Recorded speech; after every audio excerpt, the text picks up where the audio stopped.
इन दोस्तों, कैसे हैं आप सभी। आशा करता हूं बहुत ही अच्छे होंगे। इस वीडियो में हम आपके लिए लेकर आए साइंस के अति महत्वपूर्ण प्रश्न। ये ऐसे प्रश्न हैं जो बार बार एग्जाम में पूछते हैं।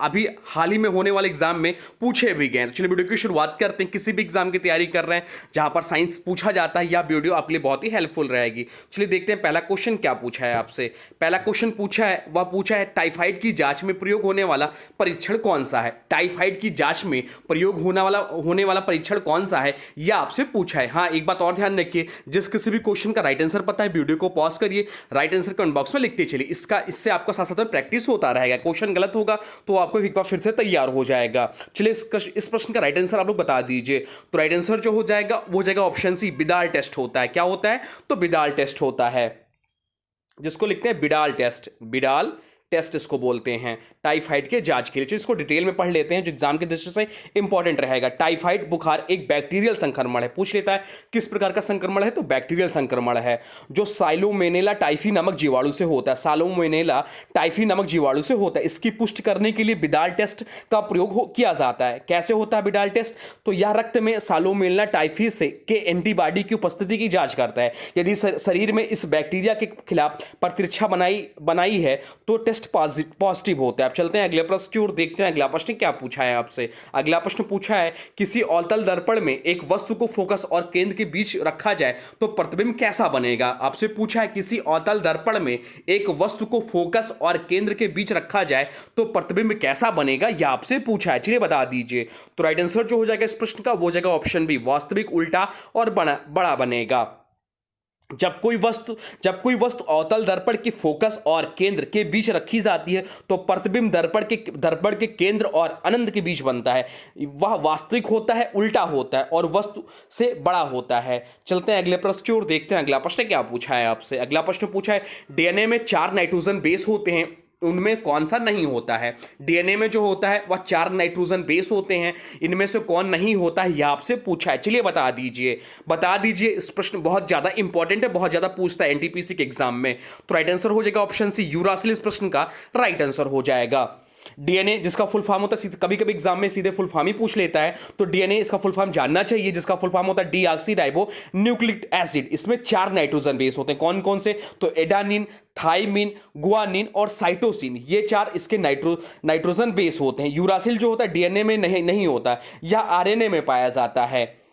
ये पॉइंट ध्यान रखिएगा। चलते हैं अगले प्रश्न की ओर, देखते हैं अगला प्रश्न क्या पूछा है आपसे। अगला प्रश्न पूछा है यदि मानव शरीर में एडीएच हार्मोन्स का स्त्राव कम हो जाए तो क्या प्रभाव होगा। आपसे पूछा है यदि मानव शरीर में एडीएच हार्मोन्स का स्त्राव कम हो जाए तो क्या प्रभाव होगा, यह आपसे पूछा है। चलिए राइट आंसर बता दीजिए।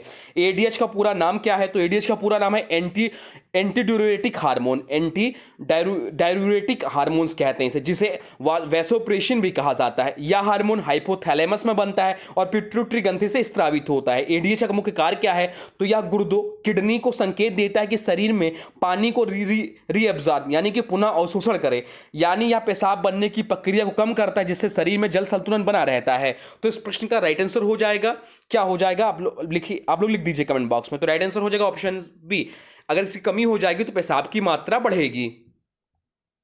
एडीएच के मुख्य कार्य अभी हम लोग पढ़ चुके हैं।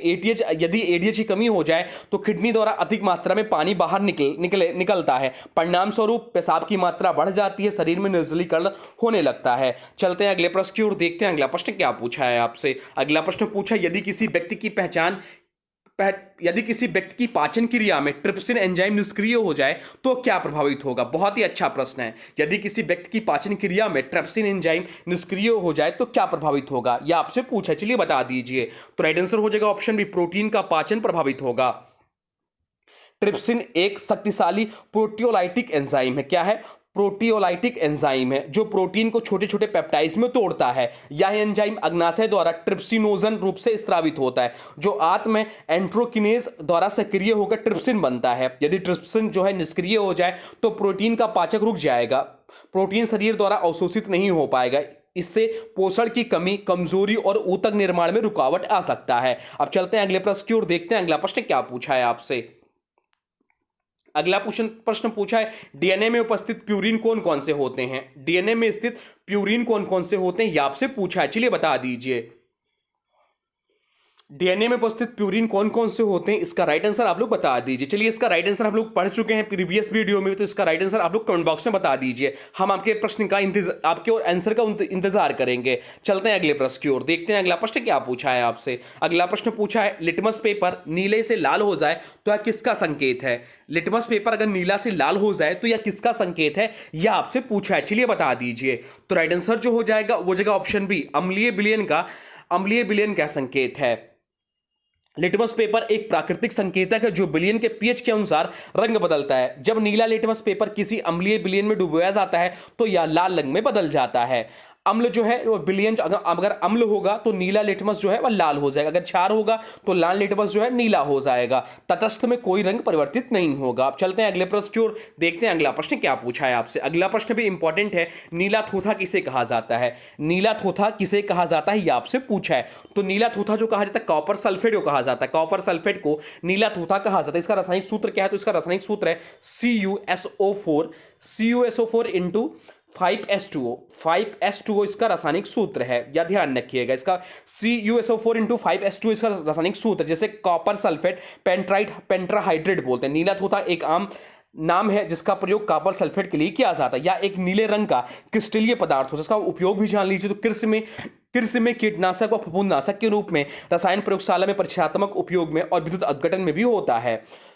बाकी ऑप्शन में दिया फेरस सल्फेट, तो फेरस सल्फेट का जो रासायनिक सूत्र होता है वह होता है FeSO4 या हल्का हरा क्रिस्टल होता है। जिंक सल्फेट की बात करें तो ZnSO4 इसका रासायनिक सूत्र होता है। कैल्शियम क्लोराइड जो ऑप्शन में दिया है इसका जो रासायनिक सूत्र होता है CaCl2 होता है। ध्यान रखिएगा ये सब। चलते हैं अगले प्रश्न की ओर, देखते हैं अगला प्रश्न क्या पूछा है आपसे। अगला प्रश्न पूछा है ध्वनि का संचरण ट्रांसमिशन ऑफ साउंड किसमें नहीं होता, यह आपसे पूछा है। ध्वनि का संचरण किसमें नहीं होता, यह आपसे पूछा है। तो ध्वनि का संचरण जो नहीं होता वह निर्वात में नहीं होता। तो राइट आंसर हो जाएगा ऑप्शन डी। ऑप्शन डी इस प्रश्न का राइट आंसर हो जाए। चलिए डिटेल में पढ़ लेते हैं। तो ध्वनि एक यांत्रिक तरंग है, क्या है, मैकेनिकल वेव है, जो कणों की कंपन के माध्यम से ऊर्जा को स्थानांतरित करती है। इसके लिए एक माध्यम आवश्यक होता है, जैसे ठोस, द्रव या गैस। निर्वात में कोई माध्यम नहीं होता, यानी यहां कणों की अनुपस्थिति होती, इसलिए ध्वनि का संचरण संभव नहीं होगा निर्वात में। अब चलते हैं अगले प्रश्न की ओर, देखते हैं अगला प्रश्न क्या पूछा है आपसे। अगला प्रश्न पूछा है कौन सी रासायनिक प्रक्रिया सबसे कम ताप पर होती है। कौन सी रासायनिक प्रक्रिया जो है सबसे कम ताप पर होती है, यह आपसे पूछा है। चलिए बता दीजिए। तो राइट आंसर जो हो जाएगा इस प्रश्न का वो हो जाएगा ऑप्शन सी, एंजाइम क्रिया। एंजाइम क्रिया जो है वो सबसे कम ताप पर होती है। एंजाइम क्रिया जैविक प्रणाली में होने वाली रासायनिक प्रक्रियाओं में सबसे अधिक संवेदनशील और कम तापमान पर कार्य करने वाली प्रक्रिया होती है। एंजाइम्स बायोलॉजिकल क्राइटलिस होते हैं जो 37 डिग्री सेल्सियस मानव शरीर का तापमान जो होता है, जैसे कम तापमान पर भी बड़ी तेजी से रासायनिक अपक्रिया को संपन्न कराते हैं। अन्य ऑप्शनों की बात करें तो न्यूट्रलाइजेशन जो है तेज होती है, उष्मा निकलती है, तेज होती है और उष्मा निकलती है। रेडॉक्स रिएक्शन की बात करें तो रेडॉक्स रिएक्शन तापमान पर निर्भर करती है, कई बार उच्च ताप चाहिए। और एसिड बेस अपक्रिया की बात करें तो यह भी उष्माक्षेपी होती है, पर एंजाइम क्रिया से अधिक ताप पर होती है। अब चलते हैं अगले प्रश्न की ओर, देखते हैं अगला प्रश्न क्या पूछा है आपसे। अगला प्रश्न पूछे लैक्टिक अम्ल में कुल कितने कार्बन परमाणु होते हैं। लैक्टिक अम्ल में कुल कितने कार्बन परमाणु होते हैं, यह आपसे पूछा है। चलिए बता दीजिए। तो राइट आंसर हो जाएगा ऑप्शन बी, 3 कार्बन परमाणु होते हैं लैक्टिक अम्ल में। लैक्टिक अम्ल शरीर में एनारोबिक श्वसन के दौरान बनता है जब ऑक्सीजन की कमी होती है। यह अक्सर मांसपेशियों में थकावट का कारण बनता है। आपसे पूछ लेता है कि मांसपेशियों में थकावट के कारण प्रमुख रूप से कौन सा अम्ल होता है, तो लैक्टिक अम्ल होता है, या दही छाछ आदि में पाया जाता है। अब चलते हैं अगले प्रश्न की ओर, देखते हैं अगला प्रश्न क्या पूछा है आपसे। अगला प्रश्न पूछा द्रव की चिपचिपाहट मापने के लिए कौन सी इकाई प्रयोग होती है। द्रव की चिपचिपाहट मापने के लिए कौन सी इकाई प्रयोग होती है, यह आपसे पूछा है। चलिए बता दीजिए। तो राइट आंसर जो हो जाएगा वो जाएगा ऑप्शन सी, पाइज का प्रयोग होता है। राइट आंसर हो जाएगा ऑप्शन सी, पाइज का। चिपचिपाहट का अर्थ होता है द्रव की प्रवाह का प्रतिरोध करने की क्षमता। यह एक भौतिक गुण है जो दर्शाता है कि कोई द्रव कितना धीरे या तेज बहता है। अगर द्रव की चिपचिपाहट मापने के लिए इकाई का जो प्रयोग होता है वह सीजीएस प्रणाली में पाइज होता है, एसआई प्रणाली में पास्कल, पास्कल सेकेंड होता है। अन्य विकल्पों की बात करें तो न्यूटन जो दिया है वह बल का मात्रक है, पास्कल जो है दाब का मात्रक है, और ओम जो है दिया है ऑप्शन में वह विद्युत प्रतिरोध का मात्रक है। यह सब पॉइंट भी ध्यान रखिएगा। अब चलते हैं अगले प्रश्न की ओर, देखते हैं अगला प्रश्न क्या पूछा है आपसे। अगला प्रश्न पूछा है दर्पण में प्रतिबिंब का उल्टा दिखाई देने का कारण क्या है। दर्पण में प्रतिबिंब का उल्टा दिखाई देने का कारण क्या है, यह आपसे पूछा है, चलिए बता दीजिए। तो राइट आंसर जो हो जाएगा वो जगह ऑप्शन बी परावर्तन इस प्रश्न का राइट आंसर हो जाएगा। जब प्रकाश किसी समतल दर्पण से टकराता है तो वह वापस लौटता है, उसे परावर्तन कहते हैं। इस प्रक्रिया के कारण दर्पण में जो प्रतिबिंब बनता है वह दाएं बाएं में उल्टा दिखाई देता है, इसे दर्पणीय परिवर्तन कहते हैं। उदाहरण के तौर पर यदि आप दर्पण के सामने खड़े होकर दायां हाथ उठाते हैं तो दर्पण में आपको बायां हाथ उठता हुआ दिखाई देगा। अब चलते हैं अगले प्रश्न की ओर, देखते हैं अगला प्रश्न क्या पूछा है आपसे। अगला प्रश्न पूछा है अमोनिया गैस को पहचानने हेतु प्रयोग की जाने वाली परीक्षण विधि कौन सी है। अमोनिया गैस को पहचानने हेतु प्रयोग की जाने वाली परीक्षण विधि कौन सी है, यह आपसे पूछा है, चलिए बता दीजिए। तो राइट आंसर जो हो जाएगा वो जाएगा ऑप्शन बी लाल लिटमस को नीला करता है। अमोनिया गैस NH3 एक क्षारीय एल्काइन गैस है, या जल में घुलकर अमोनियम हाइड्रोक्साइड NH4OH बनाता है। क्या बनाता है जल में घुलकर, तो NH4OH बनाता है, जिसे बोलते हैं अमोनियम हाइड्रोक्साइड बनाता है, जो क्षारीय होता है। पहचान की प्रमुख विधि क्या है, तो जब लाल लिटमस पेपर को अमोनिया गैस के संपर्क में लाया जाता है तो यह उसे नीला कर देता है। यह सब इसका सबसे सामान्य और विश्वसनीय परीक्षण है। चलते हैं अगले प्रश्न की ओर, देखते हैं अगला प्रश्न क्या पूछा है आपसे। अगला प्रश्न पूछा है कौन सी विधि से अत्यधिक शुद्ध धातु प्राप्त की जाती है। कौन सी विधि से अत्यधिक शुद्ध धातु प्राप्त की जाती है, यह आपसे पूछा है, चलिए बता दीजिए। तो राइट आंसर जो हो जाएगा वो जाएगा ऑप्शन है विद्युत अपघटन से। विद्युत अपघटन इस प्रश्न का राइट आंसर हो जाएगा। विद्युत अपघटन या वह विधि है जिसमें हमें धातुओं की अत्यधिक शुद्धता 99.9% प्राप्त होती है, मतलब माने तो पूरा 100%। इस प्रक्रिया में अशुद्ध धातु जो है, अशुद्ध धातु को एनोड यानी कि धनात्मक के रूप में लिया जाता है और शुद्ध धातु को कैथोड मानी ऋणात्मक के रूप में लिया जाता है। इलेक्ट्रोलाइट में धातु का उपयुक्त लवण घोल होता है। विद्युत प्रवाह से धातु एनोड से घुलती है और कैथोड पर जम जाती है, जिससे शुद्ध धातु प्राप्त होती है। उदाहरण के तौर पर तांबा की शुद्धता हेतु इलेक्ट्रोलाइटिक रिफाइनिंग का सबसे प्रसिद्ध उदाहरण है। चलते हैं अगले प्रश्न की ओर, देखते हैं अगला प्रश्न क्या पूछा है आपसे। अगला प्रश्न पूछा है त्वचा की ऊपरी परत मुख्यतः किससे बनी होती है। त्वचा की ऊपरी परत जो होती है मुख्यतः किससे बनी होती है, यह आपसे पूछा है। तो राइट आंसर जो हो जाएगा वो जगह ऑप्शन बी एपिथेलियल कोशिकाओं से बनी होती है त्वचा की ऊपरी परत। मानव त्वचा की सबसे ऊपरी परत को एपिडर्मिस कहा जाता है। यह मुख्यतः एपिथेलियल ऊतक से बनी होती है। ये कोशिकाएं शरीर को बाहरी पर्यावरण से सुरक्षा प्रदान करती हैं। इन कोशिकाओं की सबसे बाहरी परत में मौजूद मृत कोशिकाएं केराटिन नामक प्रोटीन से भरपूर होता है। अगर त्वचा की संरचना की बात करें तो एपिडर्मिस जो है ऊपरी परत एपिथेलियल कोशिकाओं से बनी होती है। डर्मिस जो है मध्य परत होता है, रक्तवाहिकाएं और तंत्रिकाएं यहाँ होती है। हाइपोडर्मिस जो है वह नीचे सबसे नीचे परत की होती है, वसा ऊतक होता है जहां पर। चलते हैं अगले प्रश्न की ओर, देखते हैं अगला प्रश्न क्या पूछा है आपसे। अगला प्रश्न पूछा है क्लोरोफ्लोरोकार्बन वायुमंडल में किस परत को क्षति पहुंचाते हैं। क्लोरोफ्लोरोकार्बन जो है CFC वायुमंडल में किस परत को क्षति पहुंचाते हैं, यह आपसे पूछा है, चलिए बता दीजिए। तो राइट आंसर हो जाएगा ऑप्शन सी समताप मंडल को।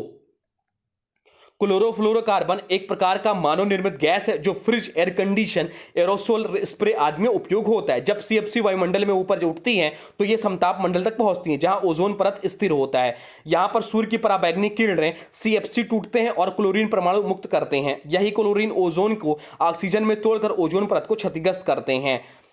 बाकी ऑप्शन में दिया आयन मंडल, तो आयन मंडल जो है यह परत रेडियो तरंगों और आयनित कणों से जुड़ी होती है। क्षोभ मंडल की बात करें तो क्षोभ मंडल यहां मौसम संबंधी घटनाएं होती हैं। आपसे पूछ लेता है कि मौसम संबंधी घटनाएं किस मंडल में होती, तो क्षोभ मंडल में होती हैं। और मध्य मंडल की बात करें तो इसमें उल्काएं जलती हैं, ओजोन परत नहीं पाई जाती। चलते हैं अगले प्रश्न की ओर, देखते हैं अगला प्रश्न क्या पूछा है आपसे। अगला प्रश्न पूछा है पौधों में प्रकाश संश्लेषण के लिए आवश्यक तत्व क्या है। पौधों में प्रकाश संश्लेषण के लिए आवश्यक तत्व क्या है, यह आपसे पूछा है, चलिए बता दीजिए। तो राइट आंसर जो हो जाएगा वो जगह ऑप्शन ए क्लोरोफिल है। क्लोरोफिल इस प्रश्न का राइट आंसर हो जाएगा। प्रकाश संश्लेषण वह प्रक्रिया है जिसमें पौधे सूर्य के प्रकाश, जल और कार्बन डाइऑक्साइड की सहायता से ग्लूकोज बनाते हैं और ऑक्सीजन छोड़ते हैं। इस प्रक्रिया के लिए क्लोरोफिल अत्यंत आवश्यक होता है। क्लोरोफिल की भूमिका क्या होती है, तो यह हरी रंग द्रव्य है जो पत्तियों के क्लोरोप्लास्ट में पाया जाता है, या सूर्य की प्रकाश ऊर्जा को रासायनिक ऊर्जा में बदलने की सहायता करता है। ऑप्शन में दिया लैक्टोज, तो लैक्टोज जो है दूध में पाई जाने वाली शर्करा है, पौधों से संबंधित नहीं है। ग्लूकोज की बात करें तो प्रकाश संश्लेषण का उत्पाद है, आवश्यक तत्व नहीं है। माइलेज की बात करें तो एक एंजाइम है जो स्टार्च को शर्करा में तोड़ता है। चलते हैं अगले प्रश्न की ओर, देखते हैं अगला प्रश्न क्या पूछा है आपसे। अगला प्रश्न पूछा सोडियम और पोटेशियम आयन का संतुलन किस अंग द्वारा नियंत्रित होता है। सोडियम और पोटेशियम आयन का संतुलन किस अंग द्वारा नियंत्रित होता है, यह आपसे पूछा है। चलिए बता दीजिए। तो राइट आंसर हो जाएगा ऑप्शन सी, गुर्दे के द्वारा। गुर्दे शरीर के तरल एवं इलेक्ट्रोलाइट संतुलन को बनाए रखने में प्रमुख भूमिका निभाता है।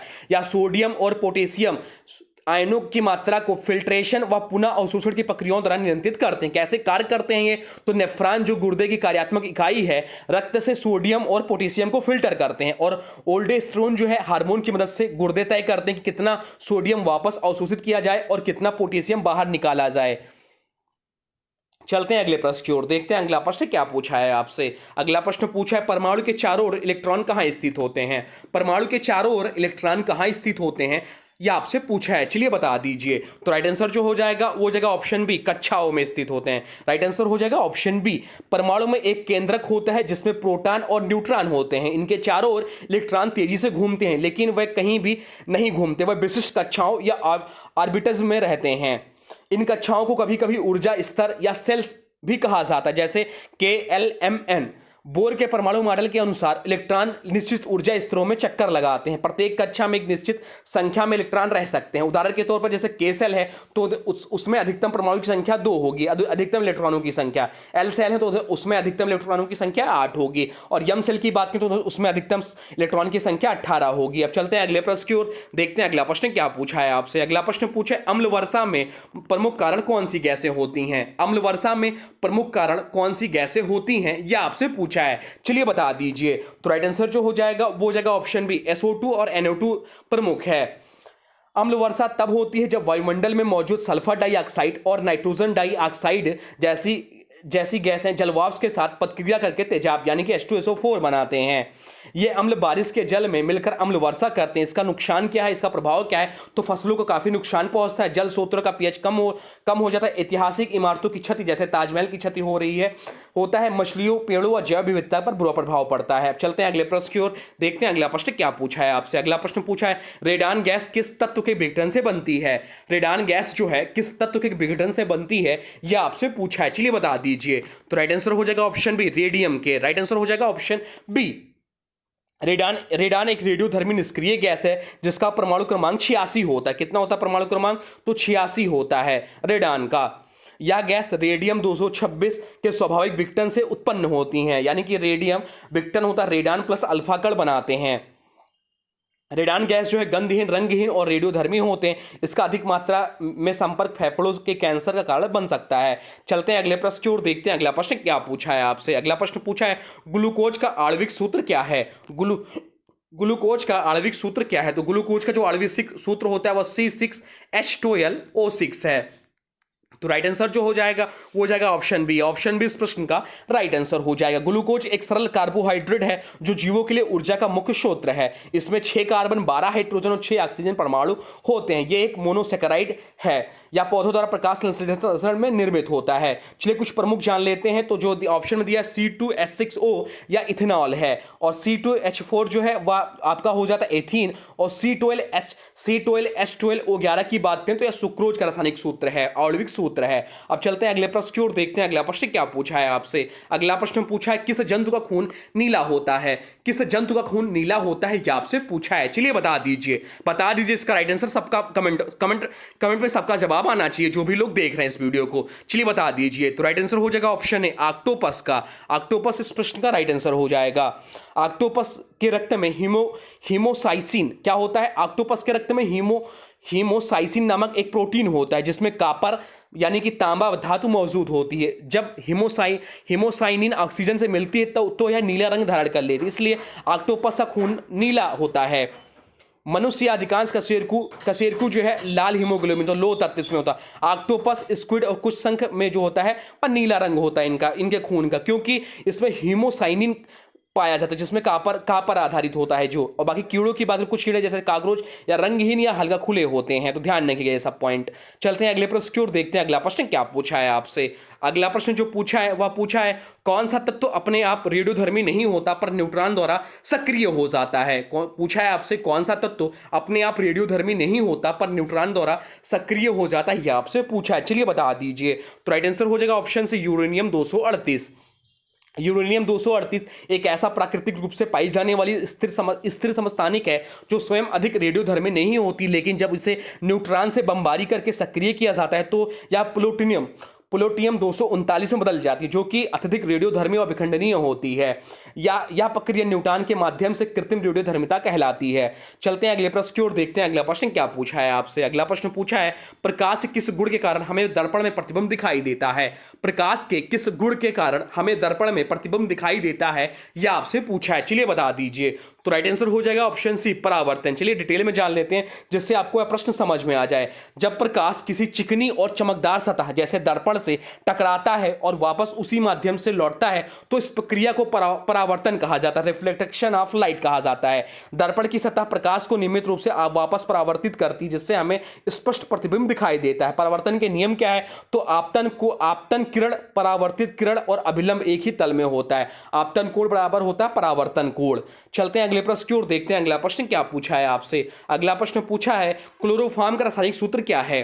क्लोरोफॉर्म का रासायनिक सूत्र क्या है, यह आपसे पूछा है। तो क्लोरोफॉर्म का जो रासायनिक सूत्र है वह CHCl3 क्लोरोफॉर्म का रासायनिक सूत्र है। तो राइट आंसर हो जाएगा ऑप्शन ए। ऑप्शन ए इस प्रश्न का राइट आंसर हो जाएगा। क्लोरोफॉर्म एक रंगहीन तीव्र गंध वाली तरल है जो अतीत में एनेस्थीसिया यानी कि बेहोशी के रूप में प्रयोग में लाई जाती है। तो कुछ प्रमुख रासायनिक सूत्र जान लेते हैं। तो ग्लूकोज, अभी हम लोग जाने ग्लूकोज का आणविक सूत्र क्या होता है, तो C6H12O6 होता है। सुक्रोज का जान लीजिए, जैसे साधारण चीनी भी कहते हैं, या 612H12O11 इसका रासायनिक आणविक सूत्र होता है। एथेनॉल की बात करें तो C2H5OH एथेनॉल का आणविक सूत्र है। एसिटिक अम्ल की बात करें जो कि सिरका में पाया जाता है, इसका रासायनिक सूत्र होता है CH3COOH। क्लोरोफॉर्म CHCl2 क्लोरोफॉर्म का आणविक सूत्र है। अब चलते हैं अगले प्रश्न की ओर, देखते हैं अगला प्रश्न क्या पूछा है आपसे। अगला प्रश्न पूछा है, मानव कुल रक्त आयतन में प्लाज्मा का प्रतिशत लगभग कितना होता है। मानव के कुल रक्त आयतन में प्लाज्मा का प्रतिशत लगभग कितना होता है, यह आपसे पूछा है। चलिए बता दीजिए। तो राइट आंसर जो हो जाएगा, चलिए राइट आंसर बता दीजिए कमेंट बॉक्स में। तो राइट आंसर हो जाएगा ऑप्शन सी, 55% होता है। राइट आंसर हो जाएगा ऑप्शन सी। मानव शरीर में कुल रक्त आयतन का लगभग 55% भाग प्लाज्मा होता है। शेष 45 भाग में रक्त कोशिकाएं होती हैं, जैसे लाल रक्त कण, श्वेत रक्त कण और प्लेटलेट्स होते हैं। प्लाज्मा एक पीले रंग का तरल होता है जिसमें पानी लगभग 90 से 92%, protein, glucose, hormone, enzyme, waste उत्पाद आदि घुले होते हैं। चलते हैं अगले प्रश्न की ओर, देखते हैं अगला प्रश्न क्या पूछा है आपसे। अगला प्रश्न पूछा है, अंतरिक्ष में जाने वाला पहला जीव कौन सा था। अंतरिक्ष में जाने वाला पहला जीव कौन सा था, यह आपसे पूछा है। चलिए बता दीजिए। तो राइट आंसर जो हो जाएगा वो हो जाएगा ऑप्शन सी, एक कुतिया थी जिसका नाम लाइका था। यह अंतरिक्ष में जाने वाला पहला जीव था। 1957 में, कब? तो 1957 में सोवियत संघ द्वारा लाइका नामक कुतिया को स्पुतनिक 2 में भेजा गया था। यह मिशन एक तरफा था, वापसी की योजना नहीं थी। अंतरिक्ष में पहला स्तनपायी यही था। चलते हैं अगले प्रश्न की ओर, देखते हैं अगला प्रश्न क्या पूछा है आपसे। अगला प्रश्न पूछा है, फेफड़ों में गैसों का आदान प्रदान किस प्रक्रिया से होता है। फेफड़ों में आपके गैसों का आदान प्रदान किस प्रक्रिया द्वारा होता है, यह आपसे पूछा है। जानना चाहिए, चलिए बता दीजिए। इस प्रश्न को इंपॉर्टेंट प्रश्न भी मार्क कर लीजिए, पूछता भी एनटीपीसी एग्जाम में पूछा भी गया यह प्रश्न है।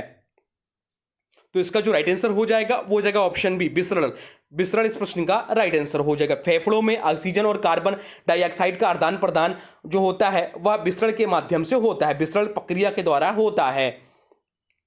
तो ये रहे आपके टॉप 30 साइंस के प्रश्न जो अति महत्वपूर्ण है और आपके हर एग्जाम में पूछे जाते हैं। अब अगर आपको इसका क्वालिटी चेक करना है तो किसी भी एग्जाम, किसी भी प्रीवियस ईयर सेट को सॉल्व करिए। मैं वादा करता हूं आपके इसमें से कोई ना कोई प्रश्न जरूर पूछा होगा। चलिए अब आज की वीडियो से प्रश्न है, इसका राइट आंसर आपको कमेंट बॉक्स में बताना है। आज की वीडियो से प्रश्न है, नीला थूथा किसे कहा जाता है। नीला थूथा किसे कहा जाता है, इसके बारे में आपको बताना है। और हाँ देखिए, अभी तक आपने वीडियो को लाइक नहीं किया है तो प्लीज वीडियो को लाइक कर दीजिए, वीडियो को किसी स्टूडेंट ग्रुप में शेयर कर दीजिए और चैनल पर नए चैनल को सब्सक्राइब भी कर लीजिए।